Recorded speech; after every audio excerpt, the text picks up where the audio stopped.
بسم اللہ الرحمن الرحیم نحمدہ ونصلی علی رسول الکریم۔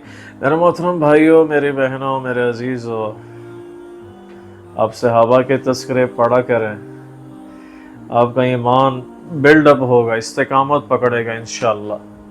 ایک صحابی تھے حنظلہ رضی اللہ عنہ، وہ اللہ کے نبی علیہ السلام کی مجلس سے اٹھے، اپنے آپ کو منافق کہنے شروع کر دیے۔ حنظلہ تو منافق ہو گیا، صحیح حدیث میں یہ واقعہ ہے۔ تو آگے سے آ رہے تھے ابو بکر، سیدنا ابو بکر صدیق رضی اللہ تعالی عنہ۔ کہا حنظلہ کیا کہہ رہا ہے تو؟ اپنے آپ کو کیا کہہ رہا ہے؟ کہ جی اللہ کے نبی علیہ السلام کی خدمت اقدس میں ہوتا ہے، ایمان بلڈ اپ ہوتا ہے، جب آنسو اڑتے ہیں تو ایمان پھر ڈولنا شروع ہو جاتے ہیں۔ تو ابو بکر رضی اللہ عنہ فرمان لگے، جو یہ کیفیت تیری ہے نا، وہی کیفیت میرے ساتھ ہے، میرے ساتھ بھی ایسے ہی ہے۔ آپ اندازہ لگائیں۔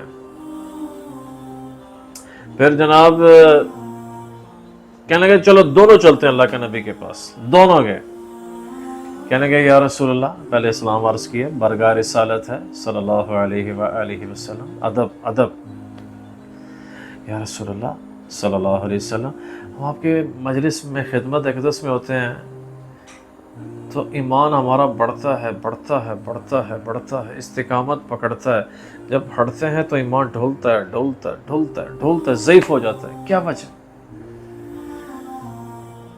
آپ جہنت اور جہنم کے تذکرے کرتے ہیں، ایسے لگتا ہے سامنے ہے، کیا وجہ؟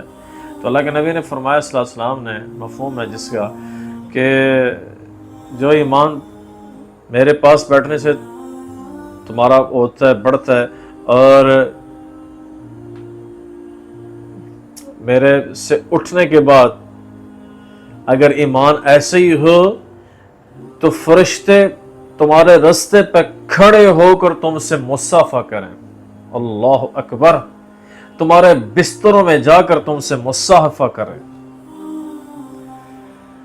تو یہ نیچرل چیز ہے۔ اس چیز سے میں ایک چیز بتانا چاہتا ہوں کہ جب آپ قرآن پڑھتے ہو ترجمے کے ساتھ، تلاوت بھی کرتے ہو، آپ کا ایمان بڑھتا ہے۔ احادیث صحیحہ پڑھتے ہو، ایمان بڑھتا ہے۔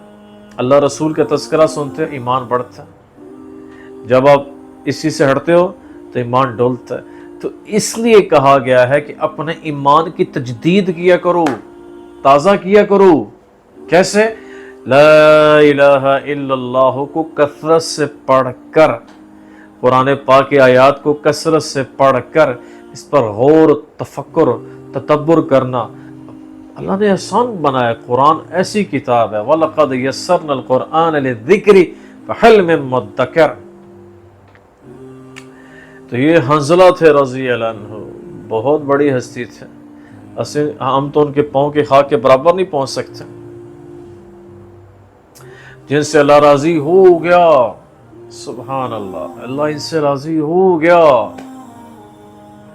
اللہ تعالیٰ مجھے آپ کو سچے معنوں پر ایمان اعمال پہ عافیت دے، استقامت دے، ایمان اعمال کی ہماری اللہ حفاظت فرمائے۔ جزاک اللہ خیرہ۔